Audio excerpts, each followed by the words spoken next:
झटके लुकेसिया काली गोरिया शहर वाली, ये गोरिया शहर वाली।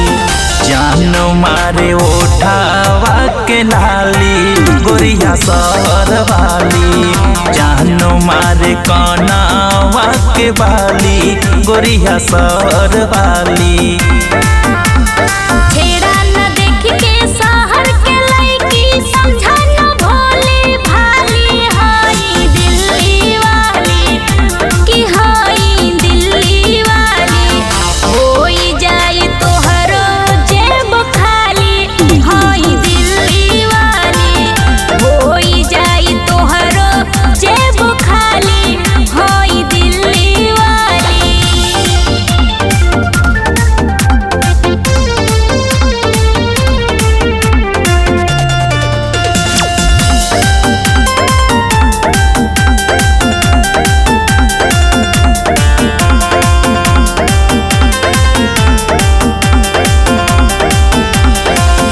चढ़ली जवानी तन में नशवा शराब हो, कोहिली सी बोली मुँह से झरेला गुलाब हो।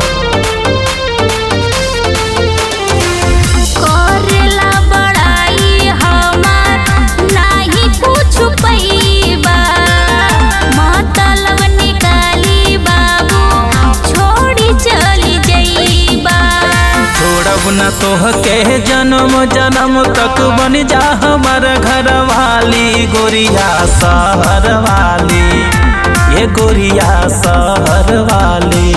जान मारे ओठावा के लाली गोरिया शहर वाली, जान मारे कनावा के बाली गोरिया शहर वाली।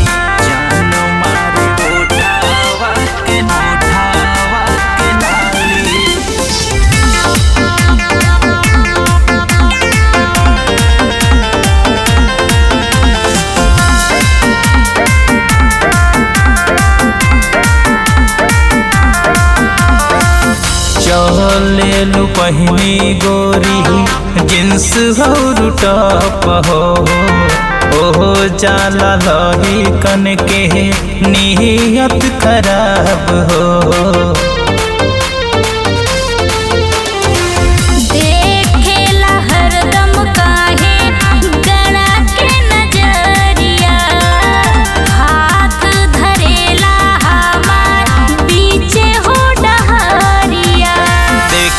जब जब तुहरा के काहे हमरा के देवेलू गाली गोरिया शहर वाली, हे गोरिया शहर वाली। जान मारे ओठावा के लाली गोरिया शहर वाली, जान मारे कनावा के बाली गोरिया शहर वाली।